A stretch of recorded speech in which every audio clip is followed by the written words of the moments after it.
Kementerian Pekerjaan Umum dan Perumahan Rakyat atau PUPR selaku regulator bersama Badan Usaha Jalan Tol sebagai operator memiliki peran penting dalam mewujudkan kelancaran mudik Lebaran 2023 dengan mengungkap 3 kunci utama yang akan mendorong kelancaran mudik Lebaran 2023. Menteri PUPR Basuki Hadimulyono mengatakan ada 3 faktor kunci utama yang dapat memperlancar mobilitas arus mudik maupun arus balik, yaitu ketersediaan prasarana, dukungan regulasi, dan perilaku masyarakat untuk mentaati peraturan yang berlaku. Berikut, wawancara Bisnis Indonesia dengan Menteri Pekerjaan Umum dan Perumahan Rakyat Indonesia, Basuki Hadimulyono.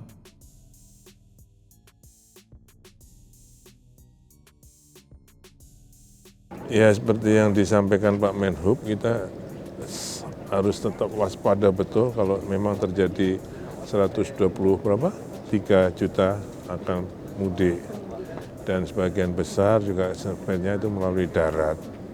Nah, cuman darat ini kan tidak hanya jalan tol, tapi juga jalan nasional. Nah, itu yang juga kita siapkan. Tidak hanya di Jawa, tapi juga terutama juga Sumatera yang kita siapkan. Di Jawa, jalan tol saya kira Trans Jawa kita sudah siapkan. Kita ada beberapa penambahan prasarana seperti pelebaran di Jalan Jakarta Cikampek yang sudah jadi 4 lajur ya sampai Cikampeknya, jadi turun dari MBZ itu sekarang sudah 4 lajur sehingga tahun lalu itu bottleneck di situ.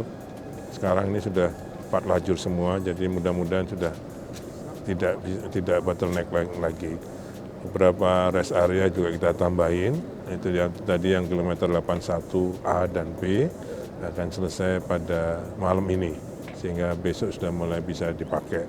Ada mobil-mobil toilet di situ dan juga food truck sehingga bisa beli teh, kopi atau mungkin Indomie minimal kan.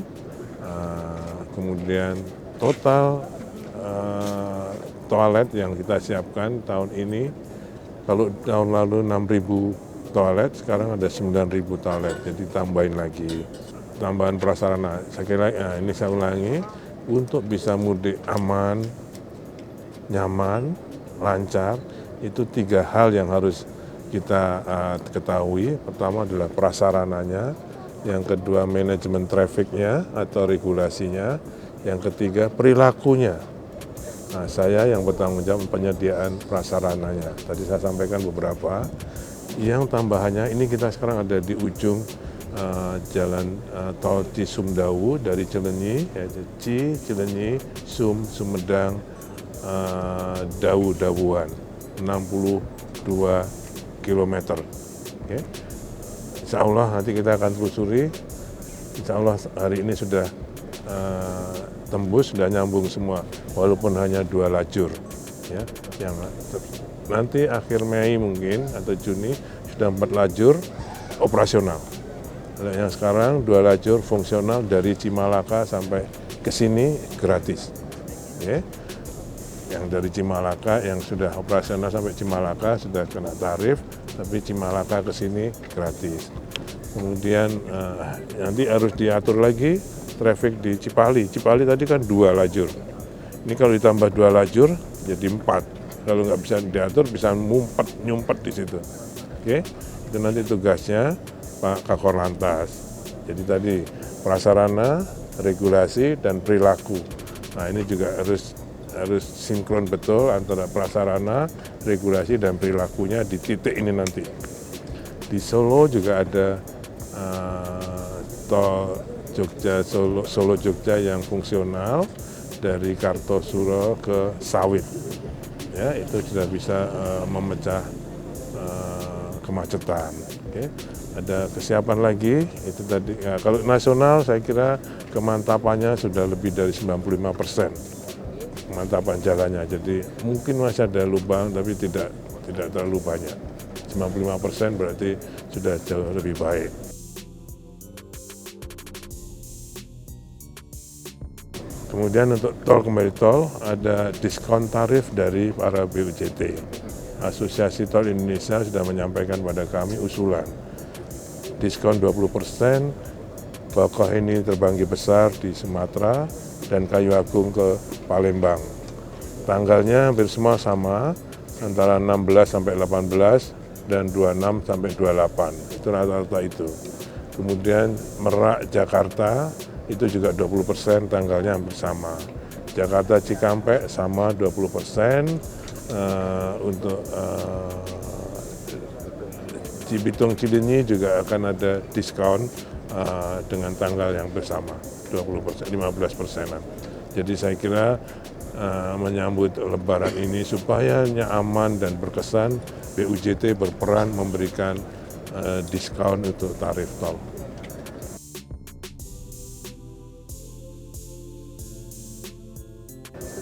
Mau enggak, kalau yang PSN nasional, ya secara nasional maksud saya, itu arahannya sidang kabinet Bapak Presiden, kita harus bisa selesaikan 2024 semester pertama, akhir semester pertama insya Allah bisa selesai, kayak bendungan, kemudian jalan-jalan nasional yang PSN, air minum, kalau KPU-an ya, itu semua harus sudah selesai pada semester 1 2024. Okay? Kalau untuk yang IKN, ini yang sekarang kita bangun dari 2022 sampai 2024 itu prasarana dasar, ya. Jadi totalnya kan semua 256.000 hektar. Ini yang kita kembangkan baru 6.600 hektar. Itu fokus di situ sampai tahun 2024, sehingga pemerintahan sudah bisa jalan kalau mau pindah ke sana tahun 2024. Ya. Misalnya masjid kita bangun, kantor-kantor kementerian kita bangun, air minum kita bangun, pengendalian banjirnya kita bangun, embung-embung kita bangun, kantor presiden kita bangun, kantor sekretariat presiden kita bangun, sehingga nanti pada tahun 2024 kemudian juga perumahan ASN 47 tower kita sudah mulai bangun Juli ini, perumahan menteri sudah kita mulai bangun di sana. Jadi tidak berhenti pada 2024, okay? Tapi kita akan berlangsung terus pembangunan IKN ini sampai 2045 minimal. Okay? Tapi yang PFV besok ini yang prasarana dasarnya dulu, dan insya Allah akan kita kerjakan dan selesai 2024.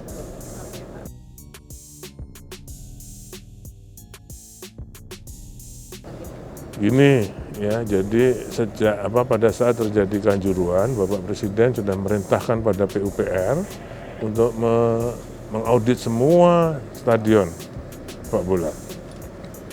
Kita mengaudit ada 165 stadion di Indonesia ini, stadion bola. Kemudian kita bikin prioritasnya. Prioritas yang diaudit dulu sekali ada 22 stadion. Kenapa? Karena dia dipakai untuk pertandingan Liga 1, Liga 2, dan Liga 3, dan mempunyai kapasitas yang cukup besar di atas 20.000. Dari 165 stadion dengan kriteria tadi ada 22 kriteria, ada 22 stadion. Kita sudah audit, dari 22 stadion itu 4 rusak ringan, dan ini sudah kita perbaiki karena kemarin sudah masuk pada stadion yang dipakai untuk U20. Jadi sudah selesai kita renov. 13 rusak sedang dan 5 rusak berat. Yang rusak berat ini salah satunya adalah Lamongan yang harus dibangun baru. Selain itu khusus Kanjuruhan kita sudah audit, okay? Dan memang harus direnovasi total. Kita sudah desain ulang, sudah selesai desainnya, dan Mei ini akan kita lelang untuk konstruksinya. Okay? Tapi saya baca di media, rekan-rekan Arema, Kerangalam ini, katanya menolak. Saya ingin menyarankan, coba dipikir kembali. Okay? Kalau mau menjadikan monumen, kita bikin monumennya, tapi bukan stadionnya. Gitu. Stadionnya kita renov sesuai dengan standar FIFA. Okay? Namun di sana kita bikin monumen. Saya kira itu lebih efisien. Okay? Mungkin akan menjadi penyemangat untuk transformasi sepak bola Indonesia ke depan. Justru datangnya dari Kanjuruhan. Kalau tidak ada Kanjuruhan, kita tidak akan merenovasi yang 22 tadi. Ya kan? Ini anggarannya sudah kita siapkan 390 miliar. Ya. Jadi kalau menurut saya, tolong dipikirkan kembali.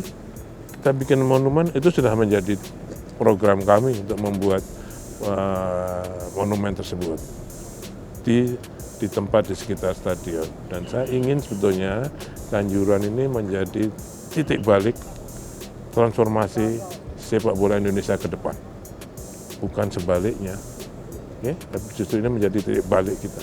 Jadi kalau orang biasanya dulu down, ya seperti Pak Yusuf Hamka ini down, dia titik balik sekarang jadi bos. Nah, sama saja. Kanjuruhan ini ada terjadi tragedi, ini jadi titik balik untuk transformasi sepak bola di Indonesia ke depan.